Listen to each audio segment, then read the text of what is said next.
the United States Army. Its proud name first graced the side of Don Prudhomme's funny car in 1974. And the Army and Prudhomme teamed up for 24 NHRA funny car wins. Well, Tony Schumacher landed the Army sponsorship in 2000, and he picked up where Snake left off, capturing 60 wins. Add to those 16 pro stock motorcycle wins, and Tony Schumacher's win in Topeka makes 100 NHRA victories for the U.S. Army. And on the anniversary of D-Day, the beginning of the end of World War II back in 1944, for the U.S. Army was so important, gave us the freedoms, Tony Schumacher, to do what we're doing today. Mike and Tony, welcome. Talk about the significance, what that means to you to deliver the U.S. Army their 100th win. Well, you know, the irony there was that they told me the morning of, before the race and all, they said, by the way, I know we're in Topeka and you've never even been to the final round, but if you win this, this would be the 100. You know, and I hadn't even thought of that. I had no idea how many we'd won. I'm trying to be in the middle of it right now. I'm not trying to look back at how many we've won. I'm trying to look forward at how many we're going to win. And when they mentioned that, I said, oh, man, you mean we're going to try to do this at the peak? Oh, yeah, the banners are made. Ah, great. Thanks, man. And it was fun. It's a lot of pressure, but it was enjoyable. And to be able to do that at that race on demand, you know, we've always been one of those on-demand teams. Oh, by the way, you have to set a world record. You have to win this race to go out. And, you know, we've been that kind of a high-pressure team. So when they laid that on us, it was great. It was great to perform the way we did. It was great to race an outstanding race with Corey Mack in the finals, win by a few thousandths of a second, and take out Larry Dixon on the way. Well, you know, as drivers, we know that it takes a great crew chief to get us those wins. And I want to ask Mike, I mean, to get that 101 win today, what do you got to do? Because it looks a little tricky out there. I heard some of the teams talk about the fact that maybe the track prep wasn't what it should have been yesterday in qualifying through the middle of the course. Now you have completely different conditions today. What are you going to do to that Army car to get 4 runs down that racetrack and in the winner's circle? It's going to take some major changes from yesterday to today. And I think the track was a little different than we normally expect. You know, there wasn't good, consistent cars running down the track, but you know, we change every run. We make changes, so we'll get ready for today and hopefully pick up a couple hundreds from where we were in qualifying. And you know, we were a little bit behind, but you know, make 4 good, consistent runs and win 101. Now, Tony, there's another opportunity. Maybe this is something you don't know about. Again, take a look at this graphic. The most top fuel finals. You virtually have a lock on every one of the records, but there is one out there. Joe Amato went to 99 finals in his top fuel career. You're at 98. You could eclipse that, or at least tie him today. Thanks. Is that enough motivation for you? You know, it's all good. The records are amazing. You know, when I look back and people say, do you know what you've done?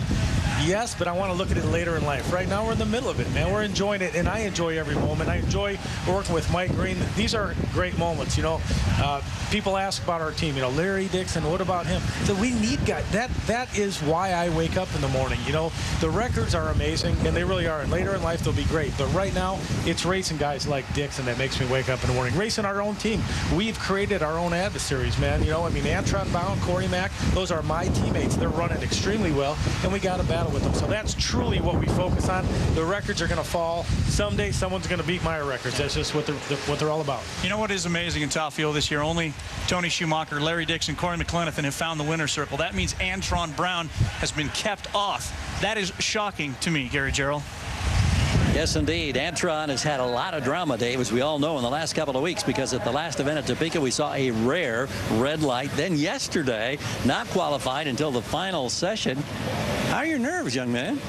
I'll tell you what, we've been tested. I've been tested a lot this last few weeks, Gary, but that's drag racing. We just got to go out here and do what we do. And let me tell you something, I'm getting ready for that countdown. I mean, if our tobacco tools seem to handle that, we can handle whatever's thrown our way in that countdown. So just getting ready for it. We'll have a tough round this morning with TJ Zizzo. Just go out there and give everything we got. And we're just going to try to go rounds today, take it one at a time. Here's the first warm-up activity back here now, changing air conditions, and this man is going to be a guinea pig because he mentioned TJ Zizzo. They'll be the first pair in elimination. I don't envy you. Oh, not at all, trust me, but it's going to be a tough matchup.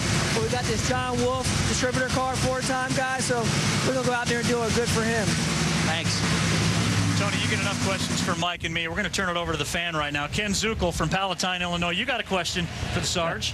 Tony, I wanted to know how many wins you think you'll have before you retire. And when will you retire? Both of them equally. Oh, those are great questions. I'd have to say, if you'd asked me in '96, the day I started, I wouldn't have said 64.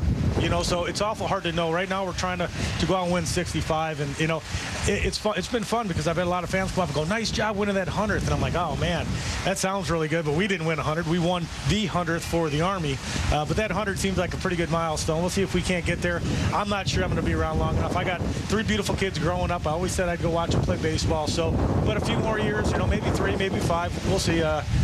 A lot of great team and possibilities. If we win 4, 5, 6, 7 races a year to win a lot more. Let's blow your mind away again. Here's Stat Guy with a great stat.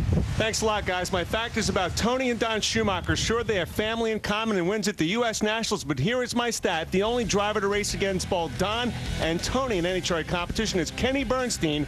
Don beat KB in the final of Pomona in 1973. And, of course, Tony has raced him 26 times. Amazing stuff. Think about that one as you have a great, safe race day. Tony Schumacher, Pat Dakin later today. Mike Green, best of luck figuring out these changing conditions. How about it? Chicago's own Tony Schumacher. Thanks so much, guys.